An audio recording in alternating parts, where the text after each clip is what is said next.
আসসালামু আলাইকুম। আপনারা কি হিট স্ট্রোক সম্বন্ধে কোনো কিছু শুনেছেন? হিট স্ট্রোক কিন্তু স্ট্রোক না। হ্যাঁ, অনেক রোদের কারণে, গরমের কারণে, হিটের কারণে যে মাথা ঘুরিয়ে পড়ে যায়, এটাই হচ্ছে হিট স্ট্রোক। তবে এটা অনেকক্ষণ ধরে যদি চলে তাহলে এটা জীবন বিপন্ন করতে পারে। তো চলুন আমরা জেনে আসি যে হিট স্ট্রোক থেকে কেমনে মুক্তি পেতে পারি। হিট স্ট্রোকে প্রথম কথায় কাদের হিট স্ট্রোক হতে পারে? যারা বাইরে কাজ করে, গরমে কাজ করে তাদের। তো তাদের জন্য করণীয় 5টা জিনিস। প্রথম নম্বর, সেটা হচ্ছে দৈনিক 8 থেকে 10 গ্লাস পানি খেতে হবে। 2 নম্বর হচ্ছে বাইরে যখন যাবেন সরাসরি সূর্যের আলোটা বা রোদটা থেকে নিজেকে দূরে রাখুন। 3 নম্বর, শরীরটাকে ঠান্ডা রাখার চেষ্টা করুন। সেটা হতে পারে ফ্যানের বাতাস দিয়ে।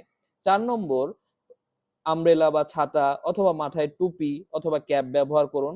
আর 5 নম্বর, যদি কখনো মনে হয় আমার মাথাটা ঝিমঝিম করছে, বমি বমি লাগছে, ঘোরাচ্ছে, তাহলে সাথে সাথে ছায়াযুক্ত স্থানে বসে পড়ুন।